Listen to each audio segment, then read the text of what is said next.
Welcome to A9 TV news. ముందుగా headlines చూద్దాం. CM Revanth రెడ్డిని కలిసిన శ్రీకృష్ణ సదర్ సమ్మేళన ఉత్సవ కమిటీ సభ్యులు. సీఎంను సదర్ ఉత్సవాలకు ఆహ్వానించిన ఎంపీ అనిల్ కుమార్ యాదవ్ కమిటీ సభ్యులు. ఈ నెల 19న ఎన్టీఆర్ స్టేడియంలో సదర్ సమ్మేళన నిర్వహించనున్న శ్రీకృష్ణ సదర్ సమ్మేళన ఉత్సవ కమిటీ. గాంధీ భవన్లో టీపీసీసీ చీఫ్ మహేష్ కుమార్ గౌడ్తో బీసీ సంఘాల నేతల సమావేశం. ఈ నెల 18న నిర్వహిస్తున్న బంద్కి మద్దతు ఇవ్వాలని కోరిన బీసీ సంఘాల నేతలు. కోర్టుల్లో బీసీలకు ఎప్పుడూ అన్యాయమే జరుగుతోంది అన్న జాజుల శ్రీనివాస్. ఆ party incharge Meenakshi Natarajan PCC నాయకుడు మహేష్ కుమార్ గౌడ్లతో కూర్చుని చర్చించాను అన్న కొండా సురేఖ. ఈ విషయంలో పరిష్కారం కోసం వారు ప్రయత్నం చేస్తామని హామీ ఇచ్చారని వెల్లడి. ఇక ఈ విషయం వారే చూసుకుంటారని భరోసాతో వెళ్తున్నా అని మీడియాకు తెలిపిన మంత్రి. చిరంజీవిని మన శంకర వరప్రసాద్ సినిమా సెట్స్ లో cricketer Tilak Varma. Asia cup ఫైనల్లో పాకిస్తాన్ పై భారత్ విజయంలో కీలక పాత్ర పోషించిన ఈ యువ బ్యాటర్ ను చిరంజీవి పూలమాలతో సన్మానించారు మెగాస్టార్. ముఖ్యమంత్రి రేవంత్ రెడ్డిని శ్రీకృష్ణ సదర్ సమ్మేళన ఉత్సవ కమిటీ సభ్యులు మర్యాదపూర్వకంగా కలిసి నెల 19న ఎన్టీఆర్ స్టేడియంలో జరగనున్న సదర్ సమ్మేళన ఉత్సవాలకు ఆహ్వానించారు. ఎంపీ అనిల్ కుమార్ యాదవ్తో పాటు కమిటీ సభ్యులు సీఎం రేవంత్కు ఆహ్వాన పత్రాన్ని అందించారు. ఈ సందర్భంగా సదర్ ఉత్సవాల ఏర్పాట్లు, భద్రతా చర్యలపై చర్చించారు. రాష్ట్రంలో సదర్ పండుగ సామాజిక సౌభ్రభత్యానికి ప్రతీకగా నిలుస్తుందని సీఎం అభినందించారు.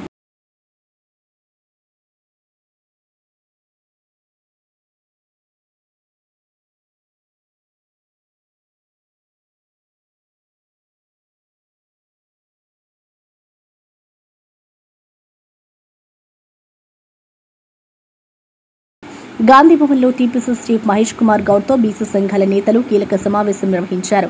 ఈ నెల 18న జరగబోయే బంద్కు కాంగ్రెస్ మద్దతు ఇవ్వాలని కోరారు. కోర్టులు బీసీలకు అన్యాయం చేస్తున్నాయని, న్యాయ వ్యవస్థలో మార్పులు తేవాలని జాజుల శ్రీనివాస్ తెలిపారు. బీసీ రిజర్వేషన్ల కోసం రాజ్యాంగ సవరణ తప్ప మరో మార్గం లేదని ఆయన అన్నారు. ప్రధాని మోదీ ఇంటి ముందు ధర్నా చేసే వరకు పోరాటం కొనసాగిస్తామని హెచ్చరించారు. అప్పుడు 50% పరిమితి అనేది సుప్రీంకోర్టు గనపడలే. అగ్రవర్ణాలకు, అగ్రకులాలకు రిజర్వేషన్లు పెంచినప్పుడు మాత్రం ఏ కోర్టుకు 50% పరిమితి గుర్తురాదు, కనపడదు. బీసీ రిజర్వేషన్లు పెంచినప్పుడు మాత్రమే ఎక్కడ లేని 50% గుర్తుకు రావడం ఇది అన్యాయం, అక్రమం. సుప్రీంకోర్టులో ఈ దేశంలోని 60 కోట్ల మంది సుప్రీంకోర్టు వైపు చూశారు. ప్రధాని నరేంద్ర మోదీ ఇంటి దగ్గర ధర్నా కూర్చుంటే తప్ప ఈ రిజర్వేషన్ సాధ్యం కాదు. ఆ పని చేయాలని చెప్పి ఈరోజు కాంగ్రెస్ పార్టీని కలవడానికి, అదేవిధంగా ఈ నెల 18వ తేదీన రాష్ట్ర బంద్ పిలిపినవ్వడం జరిగింది బీసీ జేఏసీ. ఆ బంద్కు మద్దతుగా ఇప్పటికే అనేక పార్టీలు తెలిపినాయి కాబట్టి బంద్కు మద్దతుగా పీసీసీ అధ్యక్షుడు మహేష్ కుమార్ గౌడ్ గారిని బంద్కు మద్దతు ఇవ్వాలని విజ్ఞప్తి చేయడానికి ఈరోజు గాంధీ భవన్కు బీసీ సంఘాలు రావడం జరుగుతుంది. మంత్రి కొండా సురేఖ మాట్లాడుతూ party incharge Meenakshi Natarajan TPCC నేత మహేష్ కుమార్ గౌడ్లతో తన సమస్యపై చర్చించాలని తెలిపారు. వారు సానుకూలంగా స్పందించి పరిష్కారం కోసం ప్రయత్నిస్తామని హామీ ఇచ్చారని తెలిపారు. మీడియా సోదరులు ఉదయం నుంచి ఎదురు చూస్తున్నారని, పార్టీ నాయకత్వం తమ సమస్యను అర్థం చేసుకుని పరిష్కరిస్తుందని నమ్మకం వ్యక్తం చేశారు. తాను కాంగ్రెస్ సిద్ధాంతాల పట్ల కట్టుబడి ఉంటానని సురేఖ స్పష్టం చేశారు. మరి నాకున్నటువంటి ఇబ్బందులు వారితోటి షేర్ చేసుకోవడం జరిగింది. వారందరూ కూడా కూర్చొని మాట్లాడి దీనికి ఒక సొల్యూషన్ తీసుకొస్తామని చెప్పారు. అది వాళ్ళకు వదిలేసి నేను వాళ్ళకి చెప్పాల్సింది చెప్పి వాళ్ళకే అప్పచెప్పి ఈరోజు ఏది నిర్ణయం తీసుకున్నా కూడా వాళ్ళు ఇచ్చిన ఆదేశాల మేరకు నేను ముందుకు పోతానని తెలియజేస్తాను చెప్పారు. వాళ్ళకు వదిలేశాను, వాళ్ళు మేము చూసుకుంటాము, మేము చూసుకొని మేము కోఆర్డినేట్ చేస్తామని చెప్పడం జరిగింది.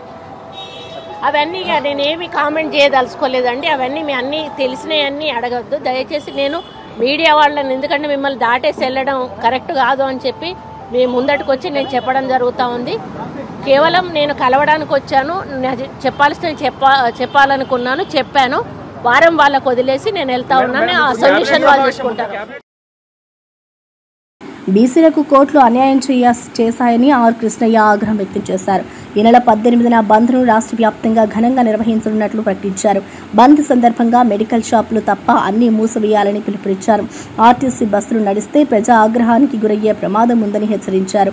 బీసీల హక్కుల కోసం పోరాటం కొనసాగుతుందని, ఈసారి ఉద్యమం చారిత్రాత్మకంగా నిలుస్తుందని కృష్ణయ్య తెలిపారు. బీసీలకు అన్యాయం జరిగింది. హైకోర్టు స్టే ఇవ్వడంలో ఎలాంటి హేతుబద్ధమైన న్యాయపరమైన కారణం లేదు.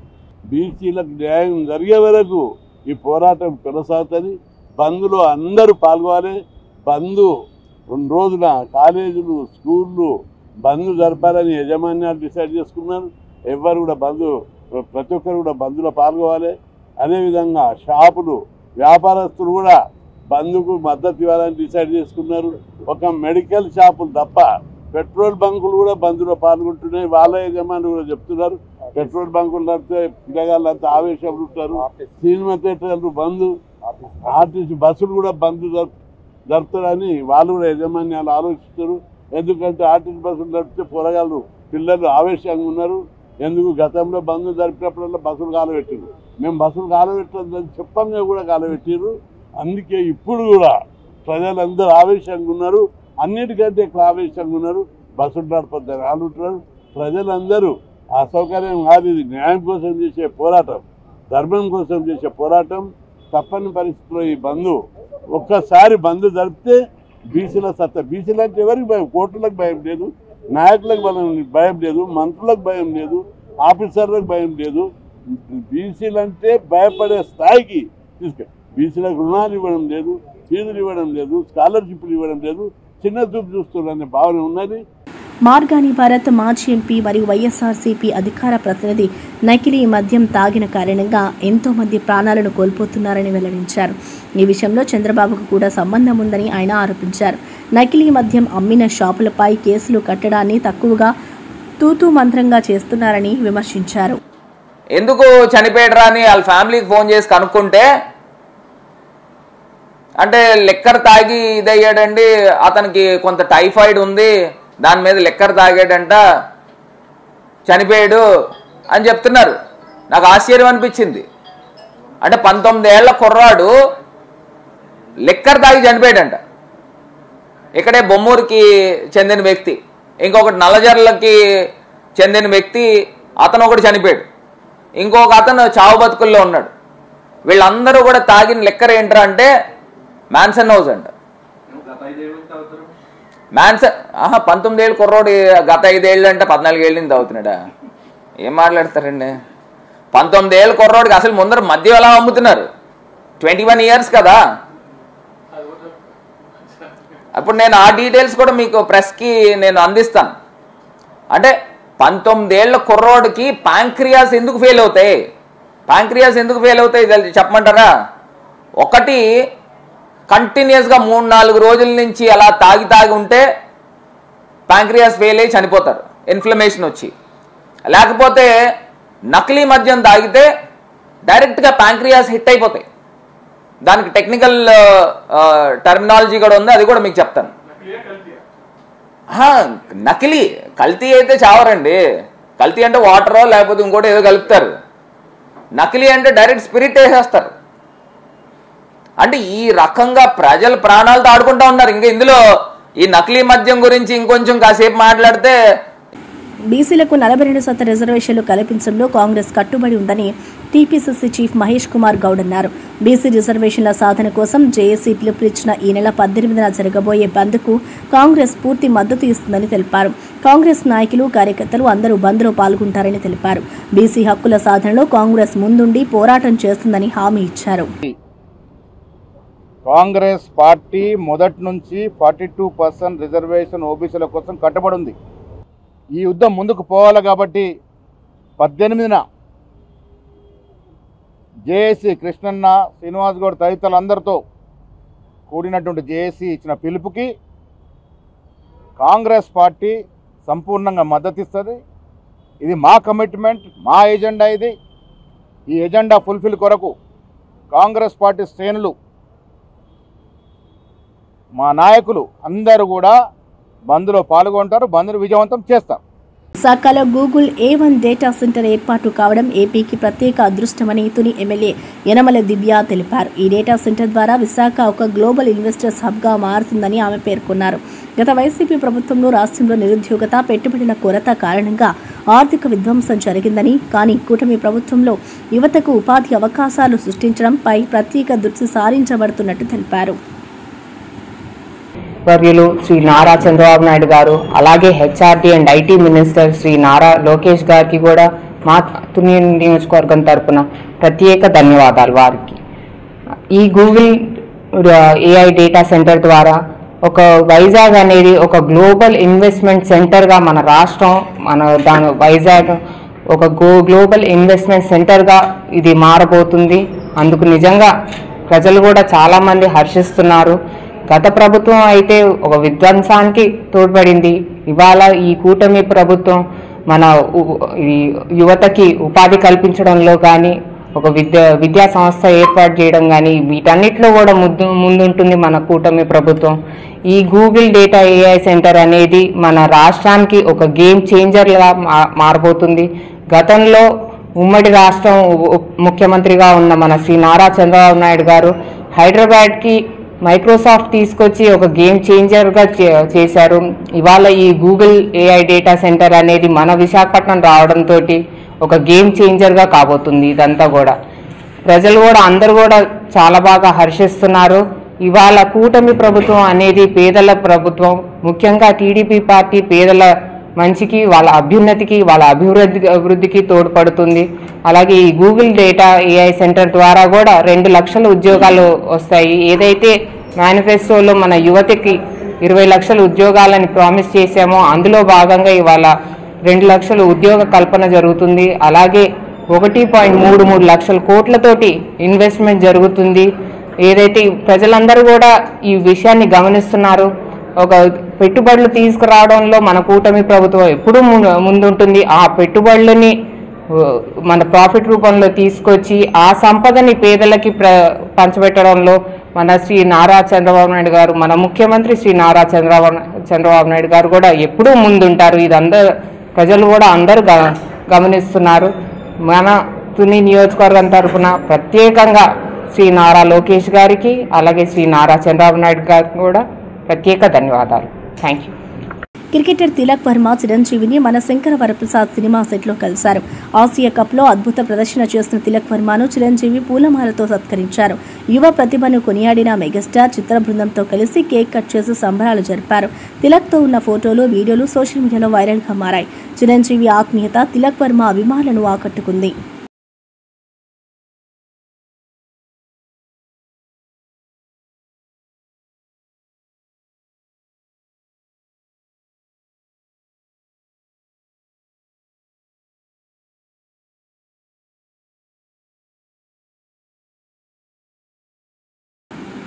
బీసీలకు 42% రిజర్వేషన్లు ఇచ్చిన తర్వాతే ఎన్నికలు జరగాలని మాజీ ఎంపీ వి హనుమంతరావు అన్నారు. సీఎం రేవంత్ రెడ్డి అన్ని పార్టీలతో చర్చించి రిజర్వేషన్ల విషయంలో నిర్ణయం తీసుకోవాలని సూచించారు. రాష్ట్ర ప్రభుత్వం బీసీల పట్ల చిత్తశుద్ధితో పనిచేస్తుందని పేర్కొన్నారు. బీసీ సంఘాలు పిలుపునిచ్చిన బంద్కు అందరూ సహకరించాలని విహెచ్ పిలుపునిచ్చారు.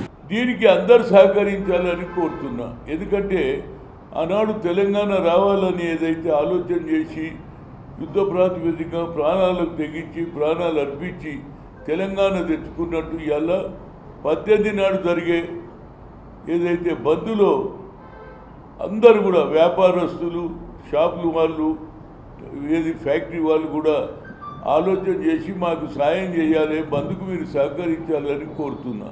దీనికి కారణం ఏంటంటే ఇక రాకపోతే ఒకసారి ఇది పెండింగ్లు ఉంటుంది. ఇది ఒకటే కారణం. అందరూ ఇవాళ ముఖ్యమంత్రి గారు కూడా ఒక అడుగు ముందుకు వేస్తా అంటున్నాడు. నేను తప్పనిసరిగా అన్ని పార్టీలను పిలుస్తాను. జరిగిందేదో ఇక ముందు ఎట్లా జరగాలనేది మీరే ప్రణాళిక చెప్పాలని. రాజ్యాంగంలో మార్పు తెచ్చిండ్రో దీంట్లో కూడా మార్పు రావడానికి మీరు ఒక అడుగు ముందుకు వేయమని కోరుతున్నాను నేను. ఎందుకంటే ఇది ఫోల్డెడ్ అండ్ ఐఎమ్ రిక్వెస్టింగ్. రాష్ట్ర ప్రభుత్వం ఒక నిర్ణయం తీసుకొని 42% దాన్ని కూడా మీరు ఆపితే ఇక ఫ్యూచర్లో మాకేం రాదురా బాబు, ఇది యుద్ధమే చేయాలి. దానికంటే ఆడదానికి కావాలి. రేపే ఎన్నికలు జరగకుండా పర్వాలే, కానీ మాకు 42% రిజర్వేషన్ ఇచ్చినాకనే ఎన్నికలు జరగాలి. ఇది అన్ని రాష్ట్రాలకు ఉపయోగపడుతుంది. ప్రతి పేద టీడీపీ నేత వర్మ మాట్లాడుతూ తాను ఎప్పుడూ పార్టీ ఫైర్ బ్రాండ్గానే ఉన్నారని అన్నారు. చంద్రబాబు ఆదేశాల మేరకు గత ఎన్నికల్లో తాను, తన భార్య, తన కుమారుడు ప్రచారం చేశామని గుర్తు చేశారు. కూటమి బలోపేతం కోసం ఎప్పుడూ మౌనం పాటిస్తారని తెలిపారు. తన స్థానాన్ని పిఠాపురం ప్రజానికమే నిర్ణయిస్తుందని స్పష్టం చేశారు. ఎవడో వర్మ అని తేలికగా అనడం తగదని అన్నారు. నేను ఎంత ప్రేమగా ఉంటానో, ఎంత ఇష్టంగా ఉంటానో ఆయనకి తెలుసు, లోకేష్ గారికి తెలుసు. నేను ఒకటి చెప్తున్నాను, పిఠాపురం తెలుగుదేశం పార్టీ నిబద్ధత, నా యొక్క క్రమశిక్షణ. ఎలక్షన్లో చంద్రబాబు నాయుడు గారు వర్మ ఆగు అన్నారు, ఆగాం. వర్మ పనిచేయ అన్నారు, పనిచేసాం. వర్మ లక్ష్మి అంటే మా భార్యని ప్రచారానికి పంపన్నారు, పంపాం. వర్మ గిరీష్ని పంపించన్నారు, పంపాం. నాతో పాటు మా కార్యకర్తలు కూడా కుటుంబాలు రోడ్ల మీద పడి పనిచేశాయి. ఇది దేనికి పనిచేశాయి? తెలుగుదేశం పార్టీలో ఉన్న క్రమశిక్షణ, అన్నిటికంటే ముఖ్యంగా చంద్రబాబు నాయుడు గారి మీద ఉన్న గౌరవం, లోకేష్ గారి మీద ఉన్న గౌరవం, ఆయన ఆదేశాలు తూచా తప్పకుండా పాటించేది 23 సంవత్సరాలు ఆయనతో ప్రయాణం చేస్తున్న వర్మని మీకు తెలియజేస్తా ఉన్నాను. ఇప్పుడు మీరు అన్నట్టు ఎవడో కర్మ అంటే నాకేంటి, ఎవడో పనిచేయడు గడ్డిపరగ వర్మ అంటే కాదు కదా. ప్రజలందరికీ తెలుసు వర్మ ఏంటన్నది, నియోజకవర్గ ప్రజలందరికీ తెలుసు. వర్మ తెలుగుదేశం పార్టీకి ఏ విధంగా ఉంటాడో తెలుగుదేశం పార్టీకి తెలుసు. అంచేత ఇవన్నీ పట్టించుకోవాల్సిన విషయాలు కావు.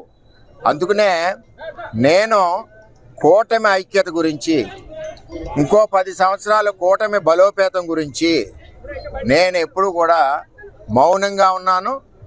ఎవరు ఏమన్నా ఎదురు సమాధానం నేను చెప్పలేదు. ఎందుకంటే చంద్రబాబు నాయుడు గారి క్రమశిక్షణ అటువంటిది. మేము పార్టీ లైన్లో ఉన్నాం, పార్టీ లైన్లోనే ఉంటామని తెలియజేస్తున్నాను. నారాయణ గారు ఏమైనా వీడియోలో మాట్లాడారా?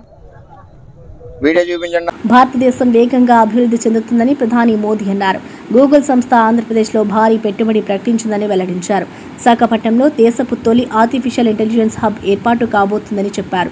Data centre, fibre optic network వంటి అత్యాధునిక మౌలిక సదుపాయాలు ఈ కేంద్రంలో ఉంటాయని తెలిపారు. ఈ ప్రాజెక్టుతో ఏపీ టెక్ రంగంలో కొత్త శకం ప్రారంభమవుతుందని మోదీ అభిప్రాయపడ్డారు.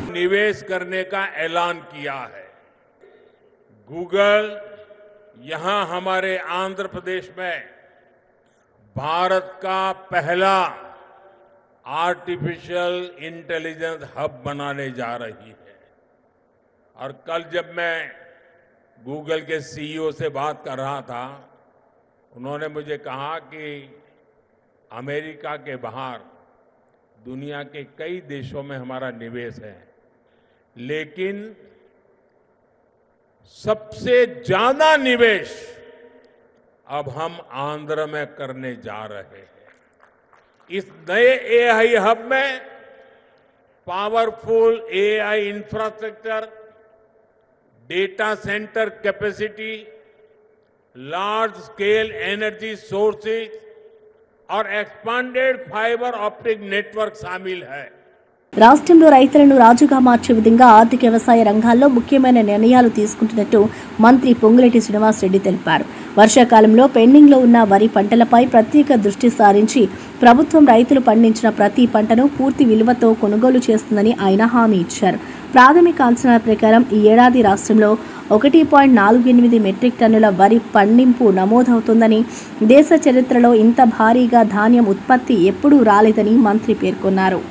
ఈ రాష్ట్ర ప్రభుత్వం కొనుగోలు చేసే దాంట్లో ఎన్ని ఆర్థిక ఇబ్బందులు వచ్చినా వాటన్నిటినీ ఎదుర్కొంటూ రైతుని రాజు చేయాలి అనే తపన,